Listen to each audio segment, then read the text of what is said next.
যদি একবার দাবানল যদি জ্বলে উঠে তাহলে কিন্তু দাবানল কি করতে পারবেন না, এটা নরমাল করতে পারবেন না।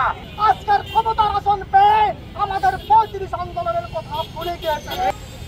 আপনারা দেখেছেন একটা কমিশন গঠন করা হয়েছে, সেই কমিশন বিভিন্ন ভাবে আমাদেরকে নিয়ে ছল চাতুরি খেলছে।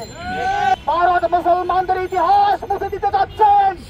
সুপ্রিয় উপস্থিতি, ৩৫ যে প্রত্যাশী শিক্ষার্থীদের যে আন্দোলন, এই আন্দোলনটা আমরা ৩৫ প্রত্যাশী শিক্ষার্থী জনতার আন্দোলন বা জোটে রূপান্তরিত করতে চাই। এটার জন্য আমি আজকে যারা সংগঠক তাদেরকে আহ্বান করব, এই এপ্রিল মাসের ভিতরে বিভিন্ন রাজনৈতিক নেতৃবৃন্দ সহ আরো সামাজিক বিভিন্ন সংগঠনের নেতৃবৃন্দের সাথে কথা বলে এটা কিভাবে এপ্রিলের ৩০ তারিখের ভিতরে একটা ৩৫ প্রত্যাশী শিক্ষার্থী ও জনতার জোটে রূপান্তরিত করা যায়। আমরা মনে হয় আমরা রাজপথে আমরা কিছু মানুষ এসে প্রোগ্রাম করছি, সরকার মনে করছে আমরা দুর্বল। আসলে আমরা দুর্বল নই। সারা বাংলাদেশের চাকরি প্রার্থী থেকে শুরু করে মা বোনরা যারা সংসারের চাপে, যারা গ্রাজুয়েশন শেষ করার পরে চাকরিতে আবেদন করার সময় পায়নি, তারা সহ বাংলাদেশের সকল ছাত্র জনতা এই আন্দোলনের সাথে আছে। সুতরাং এই আন্দোলনকে দুর্বল মনে করবেন না। যদি একবার দাবানল যদি জ্বলে উঠে তাহলে কিন্তু দাবানল কি করতে পারবেন না, এটা নরমাল করতে পারবেন না। আপনারা এটাকে খুব হালকা চোখে দেখবেন না। ৩৫ প্রত্যাশীদের যে শিক্ষার্থীদের আন্দোলন, আমি আজকে এখানে ঘোষণা করছি এপ্রিল মাসের ভিতরে আমরা এটা শিক্ষার্থী এবং জনতার জোটে আমরা এটা রূপান্তরিত করার চেষ্টা করবো ইনশাআল্লাহ। ২ নম্বর যে কথাটা বলতে চাই সেটা হচ্ছে ইসরায়েলকে নিয়ে আপনারা বিভিন্ন সময় অনেক আন্দোলন দেখেন, অনেক কথাবার্তা দেখেন, অনেকে মনে করে থাকেন যে পাশাপাশি দুটি বাড়ি থাকলে জমি বিরোধ যেরকম থাকে সেরকম জমি বিরোধ।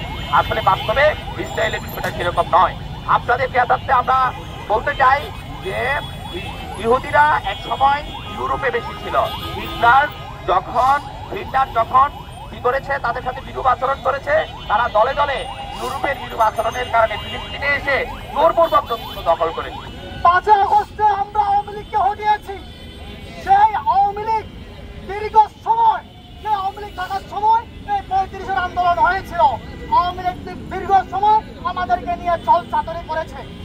যাদেরকে নিয়ে আমরা প্রত্যাশা করেছিলাম, যাদের উপর আমরা আশা করেছিলাম, যারা আমাদের সাথে ৩৫-এর আন্দোলনে কাঁধে মিলিয়ে আন্দোলন সংগ্রাম করেছে, যাদের উপর আমরা স্বপ্ন দেখেছি, যাদেরকে নিয়ে আমরা নতুন বাংলাদেশ গড়ার প্রত্যাশা করছি, আমাদের সেই সকল ভাইয়েরা আজকের ক্ষমতার আসন পেয়ে আমাদের ৩৫ আন্দোলনের কথা ভুলে গিয়েছে।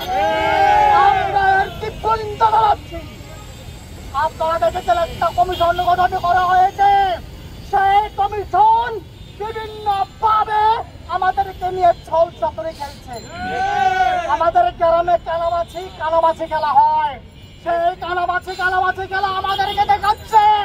তারা সুপারিশ করছে ৩৫, তার জন্য ৩৭, আবার বলছে ৩২। আসলে আপনারা কি করতে চাচ্ছেন? আপনারা কি সেই স্বৈরাচারের নেতাদেরকে আবার প্রতিষ্ঠিত করতে চাচ্ছেন, নাকি আপনারা বাংলার এই আমার যে ভাইরা রক্ত দিয়ে নতুন বাংলাদেশ গঠন করার প্রত্যয় নিয়েছে, সেই আমাদের রক্তদানকারী শহীদদের রক্তটাকে পিতা করার জন্য প্রচেষ্টা করছেন?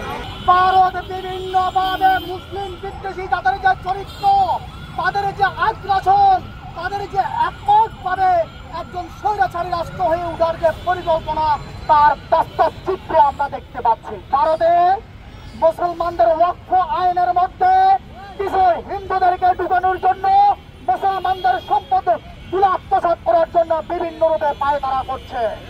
ভারত মুসলমানদের ইতিহাস মুছে দিতে যাচ্ছেন।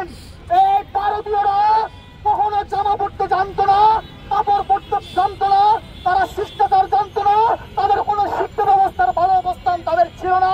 এই ভারতীয়দেরকে সভ্য জাতিতে রূপান্তরিত করেছে মুসলমানেরা। দীর্ঘ ৮০০ বছর ভারতের বিভিন্ন রাজ্যে মুসলমানরা যে সভ্যতার পরিচয় দিয়েছে, যে শিক্ষা দিয়েছে, আজ তারা মুসলমানদের প্রত্যেকটা অস্তিত্বকে বুঝে দিতে চায়। আমরা মুসলিম কান্ট্রি হিসাবে আমরা তার তীব্র নিন্দা ও প্রতিবাদ জানাচ্ছি।